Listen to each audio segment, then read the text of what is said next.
মুসলমান ভাইরা আমার, আস-সারিকু ওয়াস-সারিকাত কেটে দাও, সেটা পুরুষ চোর হোক বা নারী চোর হোক, ফাক্তাউ আইদিয়াহুমা, উভয়ের হাত কেটে দাও, জাযাআম মিনাল্লাহ, তারা চুরি করে আল্লাহর কাছে যে অপরাধ করেছে, তারা চুরি করে যে অপরাধ আল্লাহর কাছে করেছে, আল্লাহ তাআলার কাছ থেকে তাদের যাজা স্বরূপ তাদের হাত কেটে দাও। এগুলো হচ্ছে কোরআনের বিধান। ও মুসলমান ভাইরা, বাংলার জমিনে যদি কোনো একটা চোরের এরকম বিধান এই কোরআন দ্বারা যদি বাস্তবায়ন করত, আমার মন বলতেছে, আল্লাহর কসম করে বলতেছি, এই মুসলমান কোনদিন চুরি করত না। কথা বলতেছেন না কেন? ঠিক কিনা বলেন? যদি কোনো একটা চোরের হাত কেটে দেওয়া হতো, তাহলে এই দৃশ্য যদি অন্য কোন চোর দেখতে পেত, এই দেশে চুরি করলে তার ফলাফল হবে হাত কেটে দিবে, পা কেটে দিবে। তাহলে এই দৃশ্য দেখার পরে অন্য কোন চোর আর চুরি করার সাহস পেত না। কথা বলেন ঠিক কিনা? আর যারা বলেন ঠিক কিনা? মুসলমান ভাইরা আমার, বাংলাদেশে রহর খজিনার কাজ হচ্ছে হয় কি হয় না? পাড়ায় পাড়ায়, গ্রামে গ্রামে, মহল্লায় মহল্লায়, বিশেষ করে যারা প্রবাসী আছে তাদের স্ত্রীরা, আমার মা বোনরা আছে নাকি? আছে নাকি? ও মা বোনেরা, ভালো করে শোনেন, তোমাদের জন্য বলতেছি, সাবধান হয়ে যাও। কোরআনের বিধান যদি বাংলার জমিনে চালু হয়, এই বিধানগুলো বাস্তবায়ন যদি যখন হয়ে যাবে, তোমাদের কোনো উপায় থাকবে না। মুসলমান ভাইরা, স্বামী বিদেশে থাকা কিন্তু স্ত্রী পরকিয়া করে, এমন লোক আছে না নাই? এমন মহিলা আছে না নাই? কিন্তু আমার আল্লাহ বলেছেন, আস-সানিয়াতু ওয়াজ-জানি ফাজলিদু কুল্লা ওয়াহিদিন মিনহুমা মিয়াতান জালদা। আল্লাহু আকবার। মুসলমান ভারত, এখানে তো পুরুষের কথা বলা নাই, নারীর কথা বলে নাই, কিন্তু ইঙ্গিত দেওয়া আছে আস-সানিয়াতু ওয়াজ-জানি, জিনাকারী নারী ও জিনাকারী পুরুষ। জিনাকারী নারী অথবা জিনাকারী পুরুষ। আস-সানিয়াতু ওয়াজ-জানি, যদি দুইজন জিনায় লিপ্ত হয়, কিসে? অপকর্মে, পরকীয়ায় যদি লিপ্ত হয়, আল্লাহ রাব্বুল আলামিন বলেন, ফাজলিদু কুল্লা ওয়াহিদিন মিনহুমা মিয়াতান জালদা, তাহলে উভয়কে 100 করে বেত্রাঘাত করো। হুকুম কার? জোরে বলেন কার? আরো জোরে বলেন কার? জিনাকারী নারী এবং জিনাকারী পুরুষ যদি জিনার কাজে লিপ্ত হয়, তাহলে উভয়কে 100 করে বেত্রাঘাত করতে হবে। মুসলমান ভাইরা আমার, এই বিধান যদি আপনি বাস্তবায়ন করতে যান, বাস্তবায়ন করতে গিয়ে যদি দেখা যায় একটা নারীর প্রতি, একটা পুরুষের প্রতি আপনি 80টা বেত্রাঘাত করেছেন, 80 বেত্রাঘাত খাওয়ার পরে লোকটা অজ্ঞান হয়ে জমিনে পড়ে মারা গেছে, এখন বাকি থাকলো কত বেত্রাঘাত? জোরে বলেন কত? আল্লাহ কত বেত্রাঘাত কথা বলেছেন? 100 কথা বলেছেন। 100 বেত্রাঘাত করা, এদের শাস্তি স্বরূপ, এদের শাস্তি স্বরূপ 100 বেত্রাঘাত করে দাও।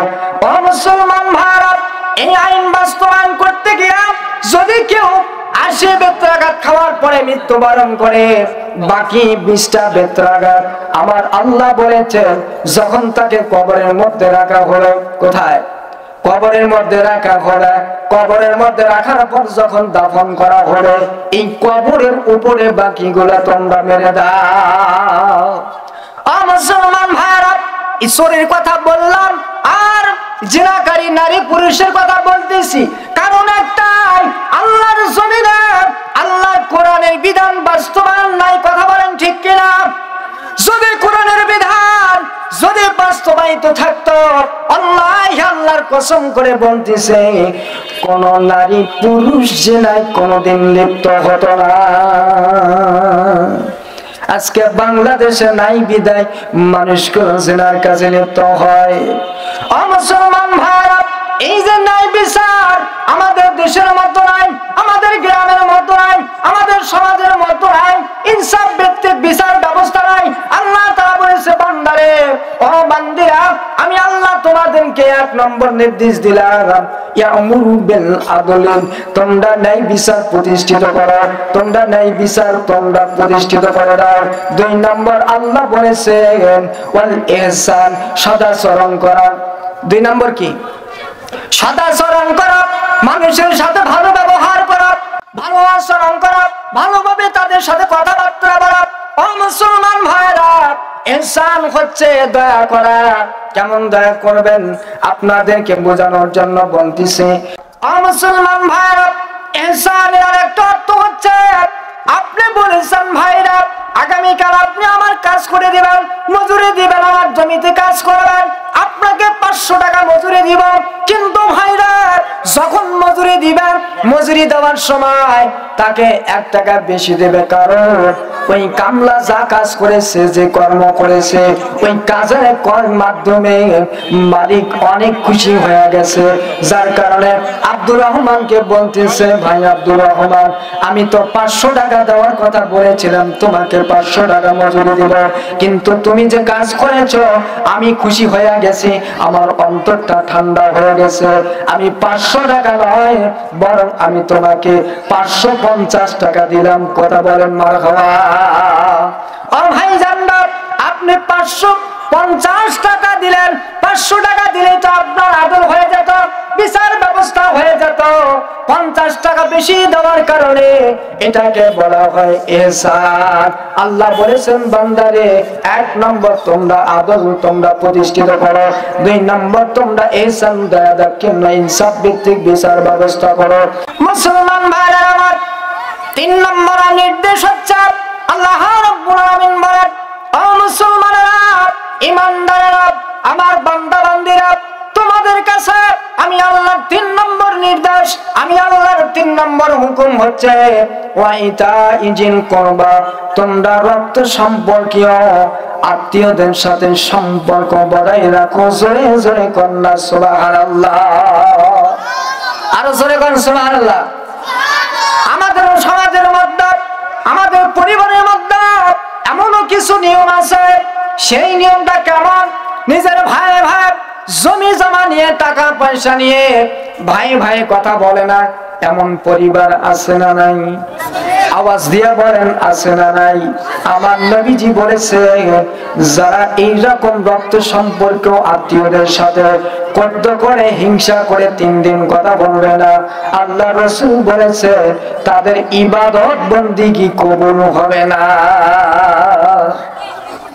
ইবাদত কবুল হবে না যদি কেউ হিংসা করে, রাগ করে, ক্রোধ করে একজন আত্মীয়র সাথে 3 দিন কথা না বলে। আমাদের সমাজে এমন লোক আছে, বছরের পর বছর নিজের আপন ভাইয়ের সাথে, আপন বোনের সাথে, আপন বাবার সাথে, আপন মায়ের সাথে এইরকম কথা বন্ধ করে আছে না নাই? আর জবান আছে না নাই? কিন্তু আল্লাহ বলেছেন খবরদার, এরকম তোমরা করতে পারবা না। এটা হচ্ছে আমি আল্লাহর হুকুম, আমি আল্লাহর নির্দেশ। This is my order, so follow. 3টা নির্দেশ। 1 নম্বর কি? আদল। আদল মানে ন্যায় বিচার করা। 2 নম্বর হচ্ছে ইহসান। ইহসান মানে সদাচরণ করা, ইনসাফ ভিত্তিক বিচার ব্যবস্থা প্রণয়ন করা। 3 নম্বর হচ্ছে ওয়াইতা ইজিল কুরবা, রক্ত সম্পর্কীয় আত্মীয়দের সাথে সম্পর্ক বজায় রাখা। জোরে বলেন মারহাবা। কয়টা হলো? একটু জোরে বলেন কয়টা? কি ব্যাপার, খারাপ লাগতেছে? একটু ভালো করে শোনেন, তাফসীর অনেক জায়গায় পান না, একটু বলার চেষ্টা করতেছি, শুনে নেন। এই 3টা হলো আল্লাহর নির্দেশ এই আয়াতে। এই 3টা নির্দেশ যদি কেউ মেনে নেয়, এই 3টা নির্দেশ মানার পরে আমার আল্লাহ বলেছেন, আমার রাসূল বলেছেন, বাকি কোরআনের আয়াতগুলো মানার প্রয়োজন হবে না। সব নির্দেশনা, সব আলোচনা এই আয়াতের নির্দেশনার মধ্যে রয়েছে। জোরে বলেন মারহাবা। আর জোরে বলেন মারহাবা। মুসলমান ভাইরা আমার,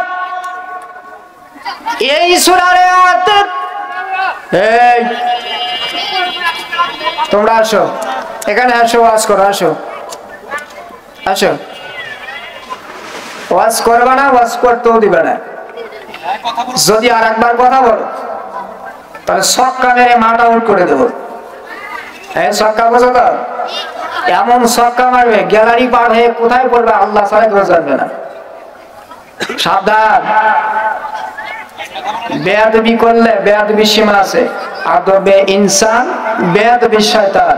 শয়তানি তোমরা যেন কেউ করিও না। কোরআনের মাহফিলে যদি বসে কোরআনের সাথে বেয়াদবি করো, আল্লাহ সহ্য করবে না। অতএব সাবধান থাকো। বসো, এই বসো।